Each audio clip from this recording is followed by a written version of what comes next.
Welcome back into the Lions247 Podcast. I am Tyler Donahue, and coming off a fun episode last time around on Tuesday, we had Adiza Isaac, Denai Dennis Sutton, two of the premier members of the Penn State defensive line on the podcast with us, previewing the NIL event that's going to take place at the Avalon Yacht Club at the Jersey Shore next Thursday night.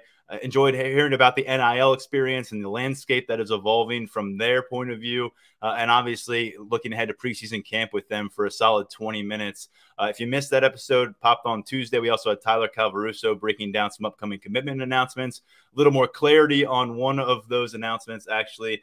Liam Andrews, the top 100 overall defensive line prospect out of New England, will be announcing with 247 Sports at 11 a.m. So that's on Friday. You've got T.A. Cunningham set to announce on Saturday afternoon, but 247 Sports Network is the place to be when it comes to the Andrews announcement, which is one of the more highly anticipated ones for this Nittany Lions recruiting class. A few schools in the mix there. We've seen some Penn State momentum in the crystal ball. We'll get an answer on Friday, but the heads up there.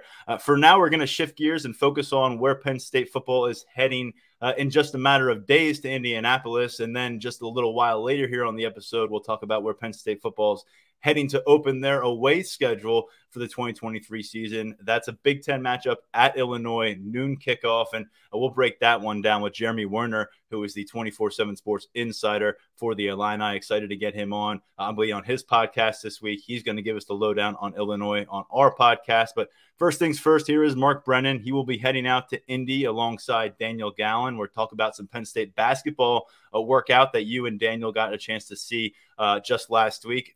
Of course, Daniel would normally be in this conversation with you and I, Mark, but he's taking his leave of absence at the moment. He's away on vacation, unplugging a little bit. I did it last week. You did it the week before. If folks haven't picked up on that, we're kind of getting our little bit of rest in as we can in July, and we'll be rendezvousing next week. You guys are out in Indianapolis. Tyler Calvaruso will be here for the Lash Bash and the final prospect camp weekend. So we're all systems go, and then all of a sudden we're at preseason media day, Mark. Yeah, I'm looking forward to it. Hey, before we started, I wanted to give a shout out to you. The numbers came out from our network, and the Lions247 podcast was number 7 overall and number 7 year-over-year growth, which is really cool. And for people who listen to the podcast and watch the podcast, Tyler has really elevated this thing to a whole different level. So very thrilled with the work that you've done. Happy to pitch in whenever I can, but you obviously drive this thing and have done an outstanding job. So you didn't know that was coming, but it's here, and I just wanted to congratulate the site in general, kind of patting ourselves on the back, but none of that happens without you, and great job doing it. I really appreciated it. I didn't know that was coming. I didn't know I needed an agent, but apparently maybe I need to ask you about representing me. I appreciate that, Mark. And obviously going back a long ways, I had not been alone in the growth of this podcast, but taking on a bit of a different course here in the last year and a half or so, and just a tremendous group effort and a lot of guests that we've been able to get on the show. So appreciate them for being responsive to our interest and vice versa. But moving forward here, Mark, and putting the spotlight back on Penn State football, yeah. James Franklin and company, they'll be out at Lucas Oil Stadium. That's also the destination everyone wants to get to in early December for the Big Ten championship game. And that's really where Penn State players have been on the record about getting to. We'll hear from James Franklin at the podium in just a matter of days. You'll be there Tuesday through Friday in Indianapolis. Mark, set the stage for us a little bit about who you expect to hear from this Penn State contingent and really what you want to get out of the experience. To me, the most important person we're going to talk to, not with respect to this team, but respect to the news of the day or subjects that are kind of up for discussion, is going to be Pat Kraft. From what I gather, unlike in previous years, the athletic director is not going to be available at Lucas Oil Stadium or during the event. He's going to be available the night before. So Tuesday night, that's the way things stand right now. Be on alert because we're going to have an opportunity to ask Pat Kraft some questions. And, I think first and foremost is going to be NIL. We saw James Franklin in the push he made in early July. And I just want to circle back to that a little bit. People are probably wondering, why did he come out and make that push in early July? Well, you and I both know that June is just an absolute crush from a recruiting standpoint for the coaching staff. And it's official visits, it's camps, it's team camps. You got freshman enrollment. Yeah, freshman enrollment. It's doing all those things. So the normal human beings normal coaches go take a little bit of vacation. James Franklin ain't wired that way. He had something that he wanted to get off his chest, and he basically came out, told Adam Brenneman that he feels Penn State's 2 years behind on the NIL front. To me, that is a huge question for Pat Kraft, because we're now 1 year in on his tenure, and he was said a similar thing to alumni last year around this time. Pat Kraft did. And so why is it taking a year and you're still not kind of caught up? So I think that's question number one for Pat Kraft. And I don't mind tipping my hand on that. I think if I don't ask it, somebody's going to ask it. But there are a lot of other questions out there for Pat Kraft. The stadium expansion or stadium renovation. I think the situation with the Big Ten, with Penn State being the only team that doesn't have a dedicated opponent. What are they calling that, where they play the same team every year? They calling it the designated rivals? Yeah, the designated rival. Penn State's the only team that doesn't have one of those. So those are the sorts of questions, I think, from Pat Kraft's perspective. And then maybe circling back a little bit to the new basketball coaching hire, where things are, big picture perspective for Penn State athletics. But those specific things, I think, are must-ask questions that we really need to get answers to from the athletic director. And then with respect to James Franklin, I think following up on some of his NIL comments, clearly he understands the importance of where they need to be NIL-wise. He's been patient, and I think now he doesn't want to be patient anymore, because he wants to make sure that they're able to keep up. And from a player perspective, I know you touched on some of the preseason things and offseason workouts, and when you talk to the guys Tuesday, I think a lot of those similar type of things. Where is the program coming out of summer workouts? We know they just did testing last week. Where is the leadership of this team? All those questions that we've had, but where are they now? Because remember, they can't really work out with the coaching staff a lot during the summer. Most of it is done with the strength staff. So that's when the leadership really develops. And how has that come along? And where are some of these young players who they're going to be relying on as leaders, like Drew Aller, just because he's naturally in a leadership position? How far along has he come? So I know I've gone off on a lot of different things there, but it's going to be a jam-packed Wednesday. Yeah, Penn State actually goes Wednesday. Pat Kraft scheduled for Tuesday night. We'll see if that changes. The Penn State contingent will all speak Wednesday, and then it'll be interesting to see what we're able to gather on Thursday. Can we sneak around and maybe catch up with Matt Rule? I see Rick Neuheisel is going to be in the house for CBS. It would be fun to maybe catch up with him and ask about all those Penn State rumors years back. That predated you, but longtime members of the site will know that Rick Neuheisel was allegedly going to be Penn State's next coach for about 15 years. And was reportedly spotted 40 different times in State College. So I don't know if we'll have a chance to catch up with him, but that's something that could be fun. So I know I went in a lot of different directions, but it's going to be a busy week next week. No, it's a primary example of just how much is kind of, to fill the notebook up and fill the photos up. And we're going to have all the galleries and video, and Daniel will be there with you. And I'll be here back at headquarters. We'll check in with you on the podcast when we can. But you've got a busy week ahead, and so does James Franklin, because going back to your NIL point, he's going to be speaking at the podium in Lucas Oil Stadium on Wednesday. And then he'll be at the shore the next day speaking to all these people who made it to the Avalon Yacht Club for the event we just discussed. And just how important and pressing is that issue with Pat Kraft in the upcoming conversation, the NIL spectrum that seems to change day by day? Well, we just had two of the premier members of Penn State's roster on this podcast, and it took us about 10 minutes through that conversation to get to football. And that's where it really is in a lot of ways. You hear James Franklin on national conversations right now when he gets a chance to hop on some of these radios or podcasts. And it's not necessarily a lot about who's going to light it up on the field for you this fall. Those questions do come, but it's more about what are you doing in the arms race that is college football right now. And I'm really curious. The Northwestern Circus is going to be obviously front and center out there in Indy. How is that going to be handled? That's kind of just a different thing altogether. But the Ohio State, Michigan, Penn State logjam of sorts in this last year of the East Division mark is such a compelling thing, because you've got three teams that fully expect to be in the top 8 to 10 of that AP poll that's going to drop in a matter of weeks. They've got to play each other as usual. only one of them can get back to Indy. And yet you get the feeling that by the end of the season, you could have 2 or 3 that seem college football playoff eligible. Unfortunately for all of them, that doesn't open up to more than 4 teams for a little while longer. Yeah, on one of our network things, I was asked about to say what is my main storyline for the Big Ten, and it's like, thank goodness it's the end of this divisional play, because it's just so stupid, you know. And with all due respect, with no due respect to the teams in the West, I should say, because they haven't earned it. I mean, it's just going to be such a breath of fresh air next year to see kind of the 2 best teams in the conference playing for the conference championship. And it's a shame that it's taken them that long to get there. But also, hey, listen, you know, the pending arrival of USC and UCLA, the Big Ten being spread across more television networks now, which is going to be, there's going to be even more on CBS, which, by the way, a lot of stuff will be on Paramount Plus, which comes as a free perk for our full paying subscribers. That's next year. But a lot of those different things. I also wanted to explain, Tyler, I'm sorry, I kind of ducked this earlier, but just the format of the way that this works, so people know, because people will watch this on BTN, and that's a good way to do it. They'll watch Big Ten Media Days on BTN and see the guys and see the coaches up on the main podium. But there's so much. Yeah, the appetizer. There's so much more to it than that. They moved it to Lucas Oil Stadium in 2021, I want to say, after COVID. And you know, I loved it when it was in Chicago. It's such a cool place to be and to do it.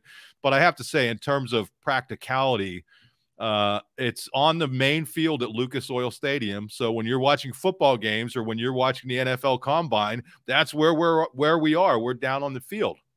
The coaches all speak for, I think, 10, 15 minutes, something like that, at the main podium. And then there are breakout sessions where each coach goes to his podium, and then all the players go to their podiums. A key difference for Penn State this year, for as many years as I can remember, there have been overlaps with Franklin and the Penn State players, which was ridiculous because some of the more traditional programs in the Big Ten never seem to be dealing with that, or deal with it much more infrequently. I don't know if Pat Kraft said something or what, but the reason that was an issue is because if you want to see everything that James Franklin has to say, and he's going at the exact same times as the Penn State players, you're going to miss something. So separating them up a little bit will allow us to focus on Franklin. And then Daniel and I will both be there. There'll be 3 players: Olu Fashanu, Keaton Ellis, and Adisa Isaac, who you just talked to. And one of us will be with both of them, and we'll put a recorder down with the other one and move around and do stuff and get video and whatever. And those things go for an hour. I think it's an hour. Yeah. So that is a, you know, they get awkward. Sometimes there's guys from, you know, the Rutgers of the conference that are sitting there and they're just tapping their toes and looking at their phone and watch, you know, and then there's guys, and this is where I wanted to go next. Olu step into the spotlight because he got a taste of it last year. Yeah. He's been featured in national publications. He's been at some NIL events where I know he's felt that limelight, but now it's going to be different. And he's going to start to, I think, step into a different realm with his experience at Penn State and in college football. He came back, turned down potential first-round opportunity to maybe be the top offensive lineman in the country. That's going to come with a lot of questions at an event like this. And I'm really curious to see what that looks like because Olu has never been, going back to his high school career, a guy who commands the camera and a guy who necessarily wants to be holding the mic and shouting at you from it. So he's going to have a lot of sustained conversation. He's going to be asked to talk about himself. He's going to be asked to maybe poke some holes in his game, but really to hype himself up. And so how does he kind of walk that line? It's going to be a new territory for Olu. And then just going to throw this your way, Keaton Ellis, bit of a forgotten man. He's a team captain for a defense that's loaded with talent. He's the hometown kid. You and I have covered him a long time. You've known him forever because you're a hometown guy. So, putting Adisa Isaac to the side because we had him for 20 minutes in the last podcast, those are where I stand with Olu and Keaton because Keaton may have a few smattering of media coming to him. Olu's going to consistently have a mass of people in front of him, whether they're covering Ohio State or they're covering Michigan or Rutgers. They're probably going to be told, go get a camera on Olu Fashanu because their outlet is going to want a clip of Olu Fashanu. Yeah, one of the other cool things about Big Ten Media Days is you actually can size these guys up. You know, like you can walk like right along with them. Not that you're stalking them or anything, but they're just walking around where you are. Like when they're done, you know, they're going from place to place. And I will guarantee you that people are going to be looking at Olu and be like, whoa, you know, because he is a physically impressive guy. But I will also say this: he has not had a ton of media experience. But I think you and I both know that if you're in a room with Olu Fashanu, you are not the smartest person in the room. He is the smartest person. He is the smartest person in the room. And this is not hyperbole, folks. He has the highest GPA on this Penn State roster coming out of the spring semester. Yeah, so. And if you talk to him, and the cool thing is, like when you talk to him, he doesn't beat you over the head with it. Like if you talk to John Amici, he knew that he was smarter than you, and he didn't like. You knew that he knew, you know what I mean? It's like he wasn't afraid to let you know just how intelligent he was. One of the most intelligent people I've ever met in my life. Olu can talk to you just like a normal person, and so it's not overwhelming. But my point being, this is a super smart guy, and I think he's going to handle himself very well. Will he do it with kind of the panache or the pizzazz of some different players? I don't know. Mustafa. Yeah. I don't know that he has to because, you know, at the end of the day, he's going to be ending up making a boatload of money as a high first-round draft pick regardless. But I do think he could really stamp himself as if not the face of the program, one of the serious faces of the program for this season. I just want to circle back to Keaton Ellis. I understand BTN's doing something on him. Hey, you know, sometimes we forget about these guys who come in and are contributors for their entire careers and aren't necessarily flashy, but take on whatever role is asked of them. And Keaton was a guy who came in with that great cornerback group. There obviously was a log jam of talent at cornerback. They needed some help at safety at the time. He willingly moved over to safety. He's done whatever they've asked on special teams. So as somebody from State College, he's a year ahead of the intern. He was a year ahead of the intern at State High. Very proud to see what he's become. And anxious to see how far he's able to take it this year, where he's going to really have an opportunity to step up as one of the serious leaders. And I think the fact that they're sending him out there speaks to what they're expecting of him, because they just don't sit there.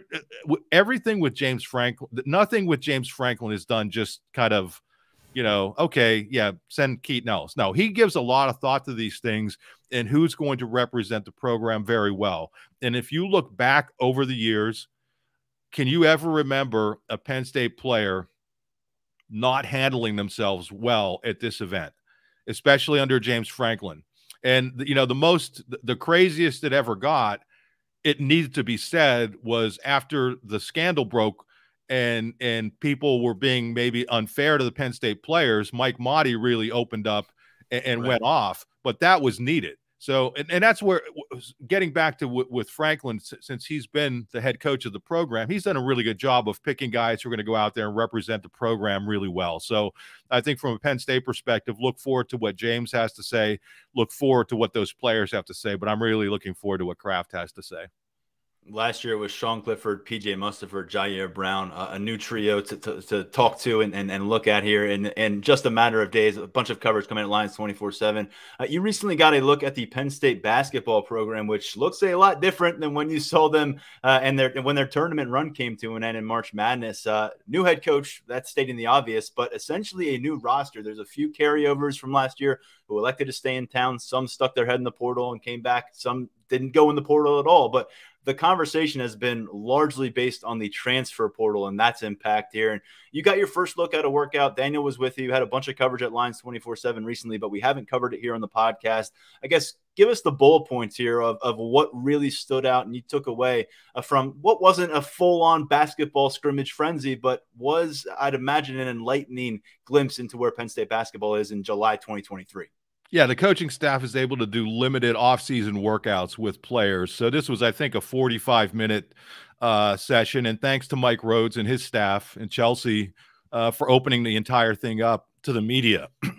Speaking of Chelsea, the SID, she was nice enough to give us this card so we could figure out who everybody is. Because when you have 8 transfers A true freshman. If you're not watching on YouTube, Mark's holding up a card sorry. here that has the photos of all these guys' faces, and There, some of them are so new that they're actually the generated photos from their commitments, and that now they almost need like the nameplates on their chest that say "Hi, my name is" during these events. Yeah, and the beauty of and I'm for people listening, this is the sound of a roster being, but the funny part is, so they have all of their what their actual numbers will be on this roster. Well, they still don't have all their practice jerseys ready. So different guys were wearing different practice jerseys, and it was tough to figure out who certain guys were. But you know who it wasn't tough to figure out who was who? Ace Baldwin. Mm-hmm. I mean, this guy, for people who don't know, Mike Rhodes was the head coach at VCU. Ace Baldwin followed him to Penn State, and he was the A-10 player of the year and defensive player of the year. Yeah. And Penn State listed him at 6'1", I think 190, something like that. I don't know if he's quite that big, but he's got long arms, and you could just tell out there that this dude is a natural leader. When they were going through stuff, it was great to have him and Nick Kern. I'm sorry, I'm referring to my two of the kids. VCU transplant. Yeah, yep. Two of the kids who both followed Rhodes, but especially Ace Baldwin. When they're going through drills and stuff, when Rhodes is showing how to close out on defense or how they want to push the tempo on offense, he was able to kind of lean into Ace Baldwin to help show how to do different things.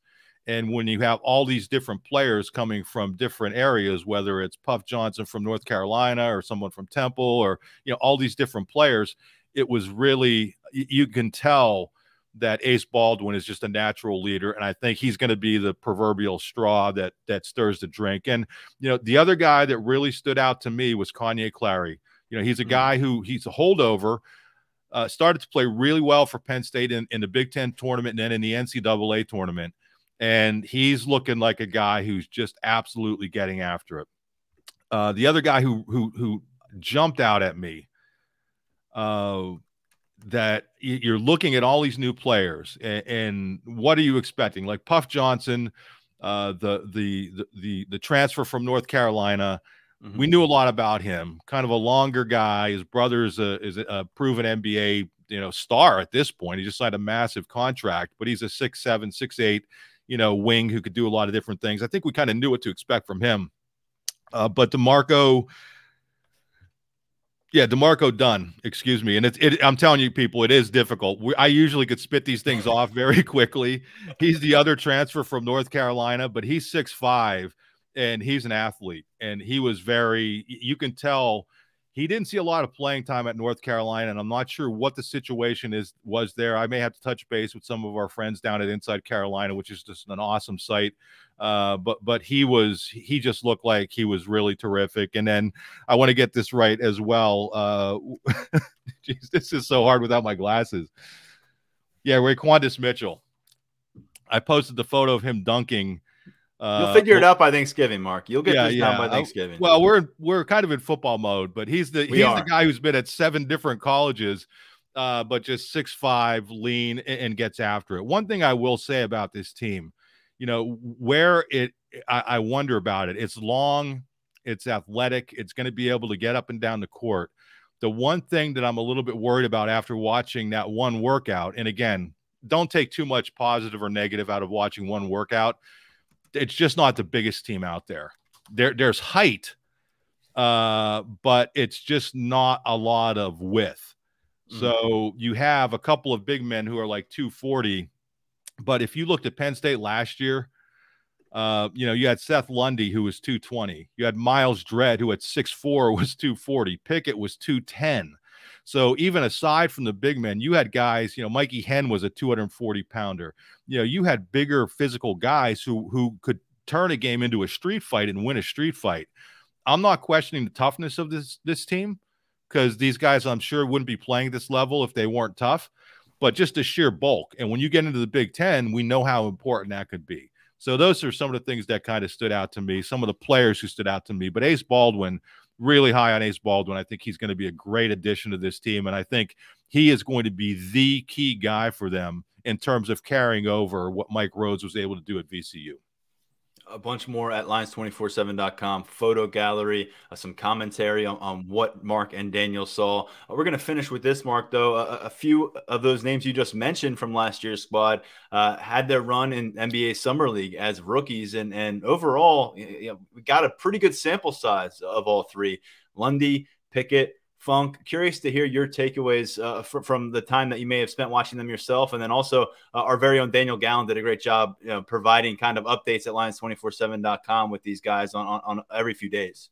Yeah, Jalen Pickett and Funk, both with the Denver Nuggets. GM Calvin Booth, former Penn State player. I was wondering how Pickett's game was going to translate to that next level. And I got to tell you, it translates. I mean, for people who have watched him play, he's not super athletic. He's not super fast, but he just knows how to play. And he kept doing it game after game in the summer league, stat stuffing. I think he averaged around 11 points. I checked Daniel's story, but the points were there, the assists. He was robbed in one game. He was robbed of about 8 assists just because the team was bricking shots left and right. I think he would have had a triple double if not for that. Steals, shooting really well from the 3-point line. I mean, he's got a spot in the NBA. I was wondering about it, but I would have to take a close look at that Nuggets roster. But they signed him to a fairly lucrative contract for a couple years. So I think he's gonna find a spot on a roster. Funk, it was tough because he didn't see a lot of playing time early in the summer league.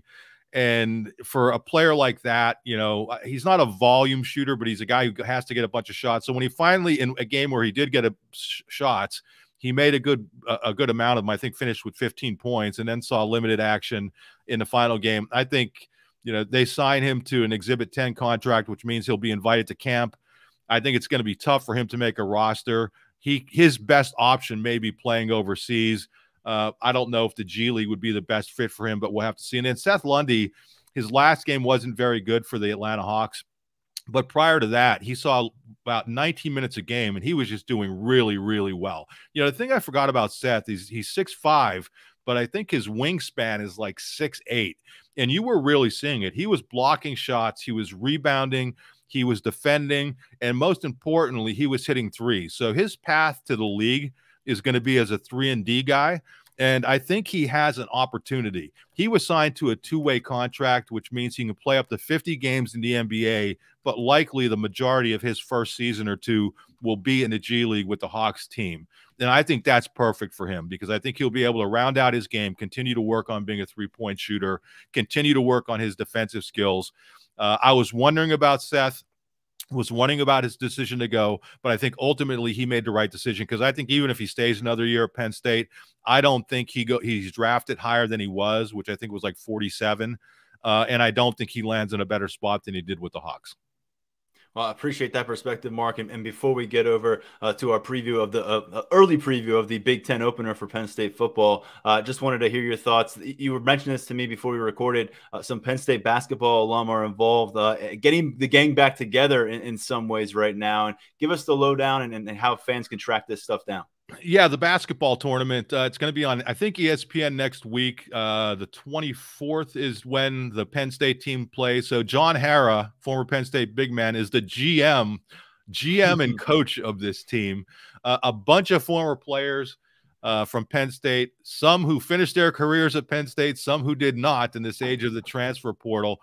But TBT is a one-and-done $1 million. The winner, I think there's 64 teams. The winner of it earns $1 million, and then they split it among the different players.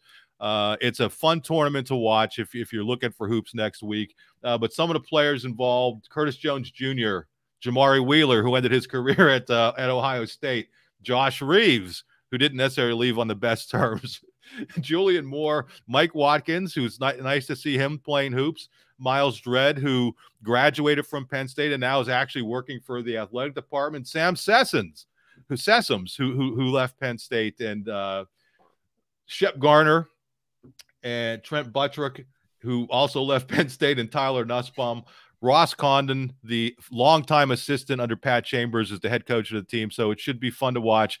One difficult part is they're in the Syracuse Regional, and if they win their first game, which they probably should, they play Boeheim's Army in the second.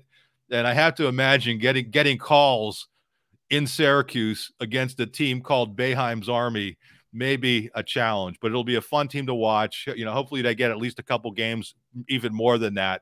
A lot of good guys on this team, a lot of good people. It should be fun to watch. It's the first year Penn State has its own dedicated team. Other teams have done this. I know Syracuse has one every year, Wichita State, Purdue. I think Hara actually played on Purdue's team in the past. So it's fun to see Penn State hoops taking it to a little bit different, a little bit different stage.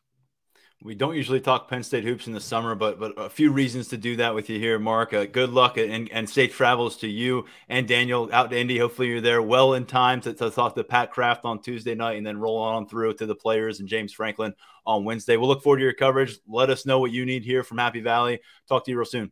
Yeah, keep Jeremy in line. He's a troublemaker. Do my best. We'll See try. you guys. See ya. The aforementioned Jeremy Werner from Illini Inquirer joins us right now. And Jeremy, last time we had you on, you were one of the many people who were telling me it didn't matter how banged up Sean Clifford was, Penn State wasn't going to lose at home in Beaver Stadium to the Illini. And I was with you. I predicted probably a 30-point win for Penn State.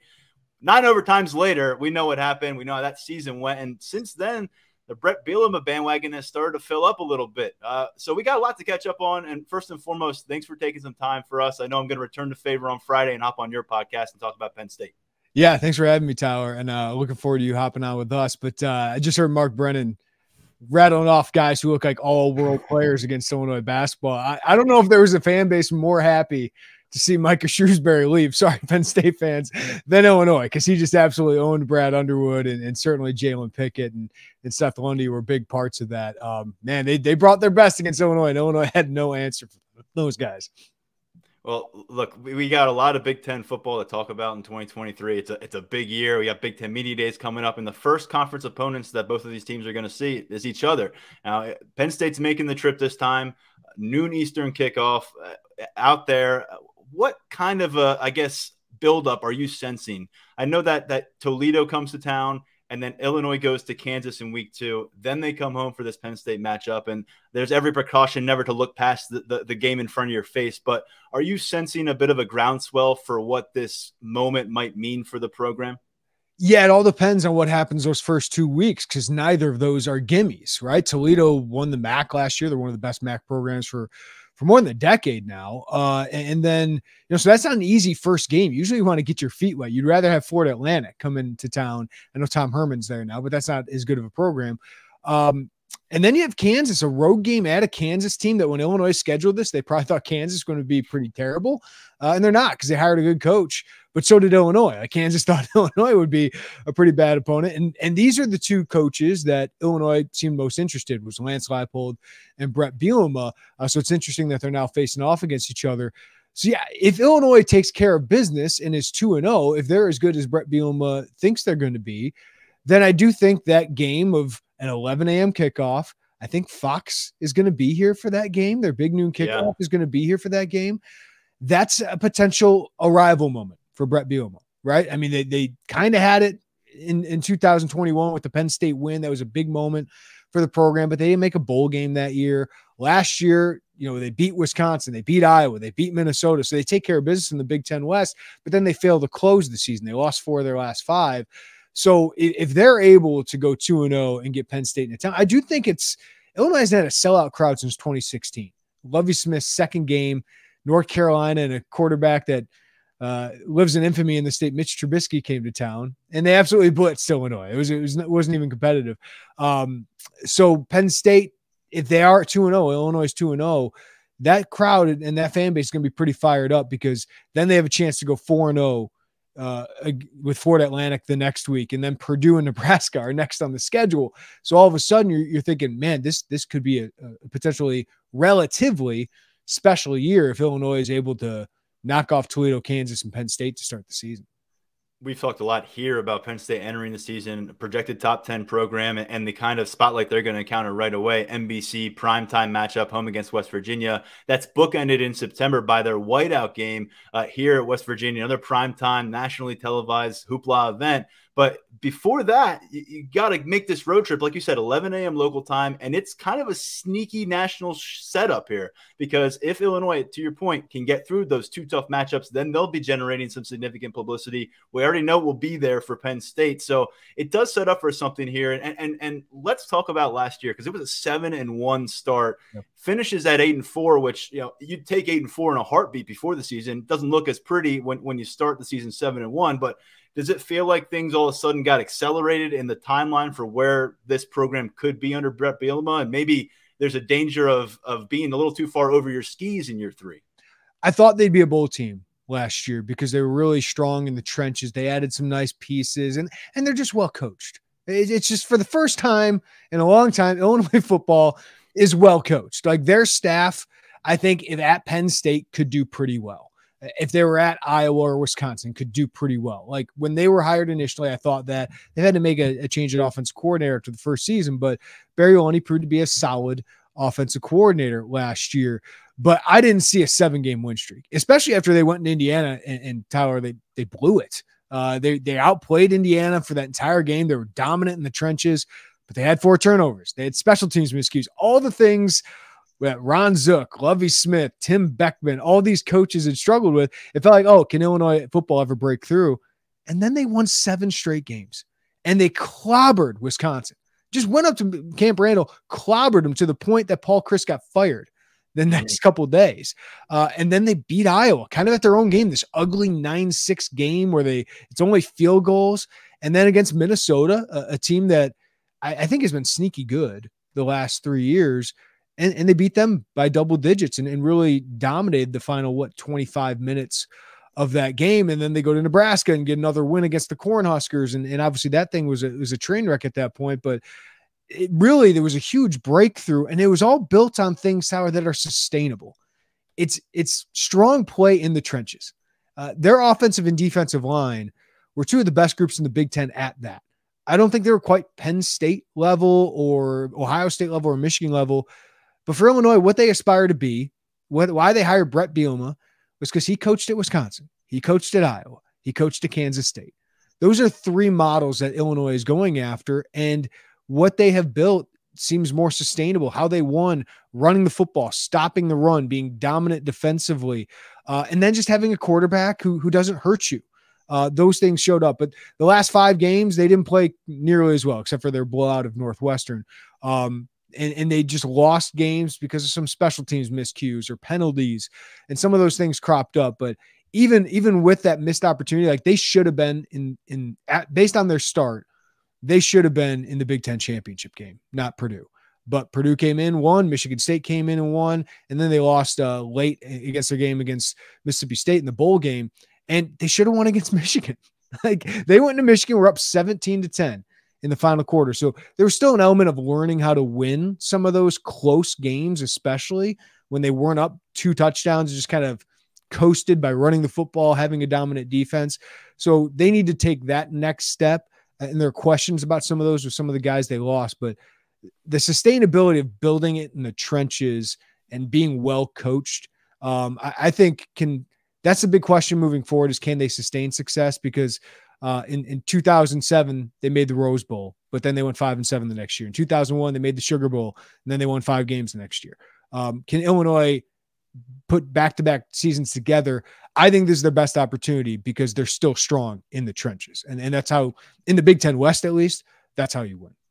Yeah, sustainability here, I think, is the key word, because when you spend so much time in a valley and you start to sense that you're trending in the right direction, it's, okay, is this catching lightning in a bottle and let's savor the moment because it's here and gone? Or is this the new normal? Are we starting to get a little more comfortable here? What would you say is the biggest threat to that sustained success, where if Illinois' tail spins a little bit, or even just that trajectory goes downward here in 2023, what do you think would be the root cause?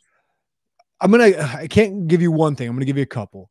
Sure. One is Ryan Walters is a special defensive play caller, and he's gone. He's now the head coach at Purdue. That's a good sign for Illinois, because they haven't had a coach move on to be an FBS head coach since Mike Loxley back in 2009, 2008.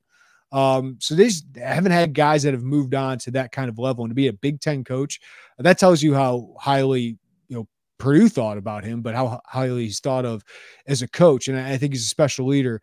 So Aaron Henry's promoted from within, young guy, inexperienced play caller. Illinois does have strong defensive coaches around him, including Andy Boo, who's the defense coordinator at Rutgers and Maryland in the past. And plus Bielema is a strong defensive coach. But you replace that guy. You replace a special defense coordinator, Broyles Award candidate. You lost 4 starters in a secondary that was a huge reason you were good, right? A huge reason Illinois was one of the best defenses, not just in the Big Ten, but the country. Sidney Brown was a 3rd-round pick. Devin Witherspoon was a number 5 pick overall. Quan Martin was a 2nd-round pick of the Commanders. So you have to replace all of that. 4 starters in the secondary. And then you lost an all-time great in Chase Brown at running back. We feel Bielema has enough history of running backs. Illinois has got some depth at that position. It's one of the few possessions you feel like they have depth. And then they have to replace their quarterback. Tommy DeVito wasn't a superstar, but he was a competent top half Big Ten quarterback. Illinois hasn't had one of those in at least 7 years. And they really haven't had stability at quarterback since Nathan Shieldhouse back in 2013 when he left. So those are 3 question marks of the team of why it could backslide, but the strength of, and why I think that a bowl is probably their floor of a 6-6 season is because I still think they have one of the best offensive lines in the Big Ten. I think they have one of the best defensive fronts in the Big Ten and several NFL players on both those sides. What is the outlook at quarterback this year? Because as you said, I mean, that has been a thorn in their side. When there's been chances to win games or stay in games, they haven't gotten the quarterback play to make it happen. What's the outlook? When Penn State rolls into town with what we think is going to be a pretty fearsome defense week 3 of this season, who do you expect to be the quarterback firing the bullets back at them? It'll be Luke Altmaier, barring injury. He's a 4-star former prospect who had huge SEC offers. Alabama at one point had offered him. I don't know if he actually could go there at the time, but went to Ole Miss and played in the Sugar Bowl as a true freshman. Matt Corral got hurt in that game, and he came in through a touchdown pass, had some struggles, but he proved himself to, like, the moment wasn't too big for him. And then he battled Jackson Dart for the starting job last year into the season. He got hurt. Altmaier got hurt, and then Dart took the job and just ran with it. And he was really good. So sitting behind Matt Corral and Jackson Dart, that's not like you're a bad quarterback. He was the backup quarterback to both those guys. But he's got a pretty good arm. He's got really good touch from what we've seen in the few practices that were open for us.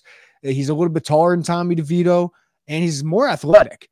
The issue is Tommy DeVito had about 1,200 snaps as a starter at the Power 5 level. Altmaier has under 100.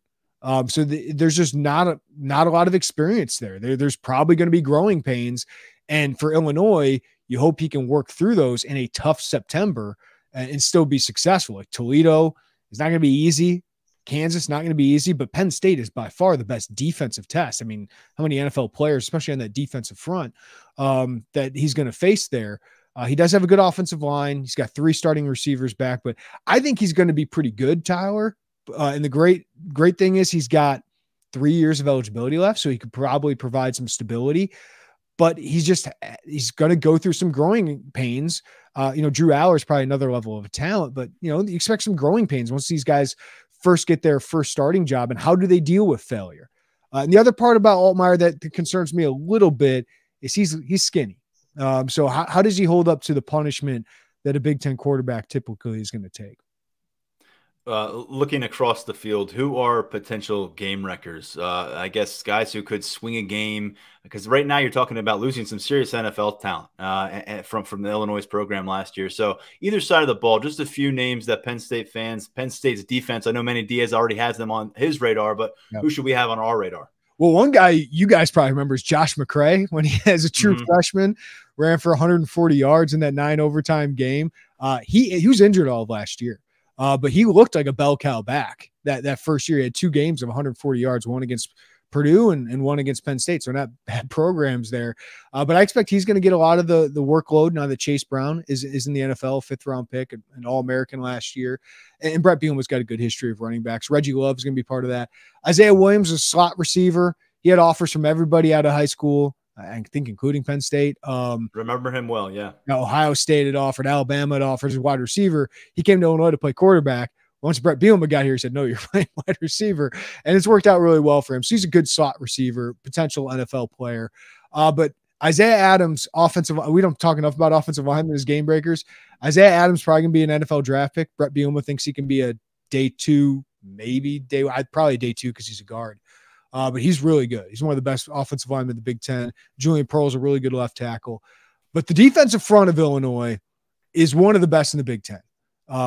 Obviously, the 3 teams in the East have the most talent and the most depth, but Illinois' starting group, and they should be healthy week 3, I would hope, they are as good as it gets in the Big Ten West, in my opinion. That includes Iowa, who I have great respect for up front. Johnny Newton might be the Big Ten Defensive Player of the Year. He was one of my votes last year. He's an absolute game wrecker in the 3 technique, can play a little bit of end. He's projected as a first-round draft pick in the NFL. He's just got great power, great explosiveness. Illinois hasn't had a player like him since Corey Liuget, but he was a second-team All-American last year, first-team All-Big Ten guy. Keith Randolph is a likely NFL draft pick. I've seen some, rise him on their boards as they've dove more into the film from last year. 6'5", 300 pounds, really athletic, but he feels like he's just scratching the surface still. And then Illinois has 2 outside linebackers, and Seth Coleman and Gabe Akis, who have the chance to be NFL draft picks. Seth Coleman was one of the better edge rushers in the Big Ten last year. And then Gabe Akis was a freshman All-American, 6'3", 265. Looks like a guy that Penn State would have as a 4-star prospect coming out of high school. Was under the radar, but he really turned it on last year. So that front 7 is good, and it needs to be good because they have a young secondary. There's a lot of talent. They've had a lot of transfers to the secondary, but the stars are really in the trenches for Illinois. The question marks are mostly for the playmakers. Jeremy, a really good primer for preseason camp as we all start to get to work and learning more about our respective teams on our beats. But let's circle back with each other a couple games into this season, see where our teams are at. We'll talk on the podcast again. I'll be on your podcast this week, so I'll talk to you a little bit sooner than that. But thanks for jumping on and giving our audience a good glimpse into what Illinois looks like here in season 3 under Brett Bielema. Thanks for having me, Tyler. Hopefully Illinois could take care of business and make that game actually a big game once Penn State gets to town. All right. Thanks, man. Talk to you soon. Yep.